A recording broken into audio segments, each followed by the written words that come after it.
C'est ça, on se retrouve pour une toute nouvelle vidéo Lego Review aujourd'hui du WordPress du Giga Comics numéro 20, ces fameux lots de magazines, d'anciens numéros du magazine qui du coup sont retirés forcément des étagères et qui nous permettent de les obtenir à moindre coût. Ici dans la gamme Ninjago, on est sur le numéro qui est sorti en mars 2026 et je vais tout de suite vous montrer ce que j'ai eu. Tout d'abord, on aura évidemment l'habituel magazine Ninjago Comics qui vient avec à chaque fois, qui est donc une exclusivité à ces magazines-ci.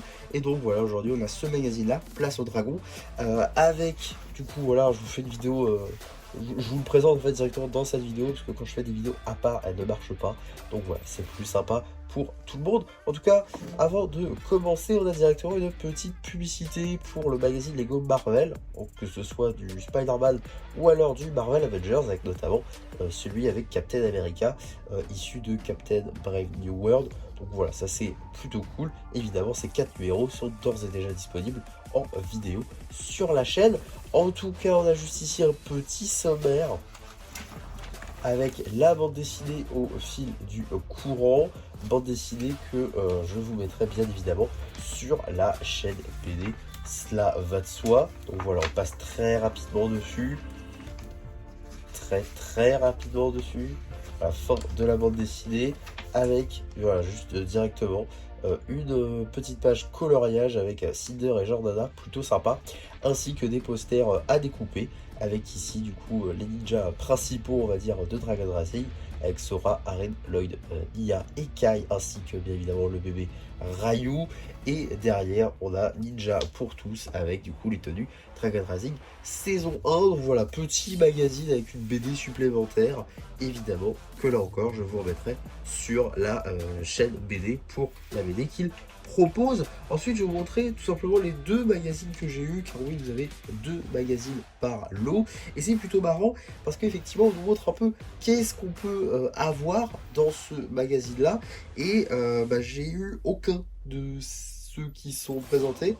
Alors je sais pas du tout si c'est juste des exemples pour dire qu'il y a des exemples, mais moi j'ai quand même l'impression qu'il faut juste en fonction de leur stock qu'on leur renvoie et pas spécialement de ce qu'ils mettent en fait.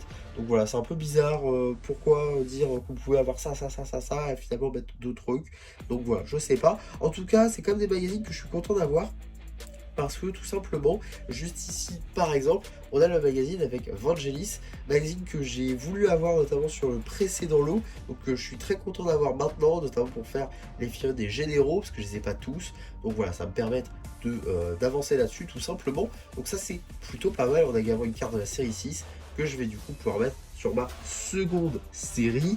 Et pareil, dans la même veine en somme, j'ai ici du coup un call doré, du coup voilà, pareil, de cristallisé. Alors c'est une figurine que j'ai déjà en 2 exemplaires malheureusement, mais je me souviens qu'il y a une version que j'ai pas faite de ce personnage là, donc ça va me permettre de la finir. Donc en gros ces 2 figurines là vont me servir pour des customs notamment, donc ça c'est plutôt intéressant je trouve. En tout cas, n'hésitez pas à me dire ce que vous pensez de ces lots, si vous aussi vous les êtes procurés, et à ce moment là si vous aussi vous avez eu des figurines qui n'étaient pas certifiées, enfin qui n'étaient pas annoncées voilà, comme étant présentes dans ce lot, ça peut vraiment m'intéresser.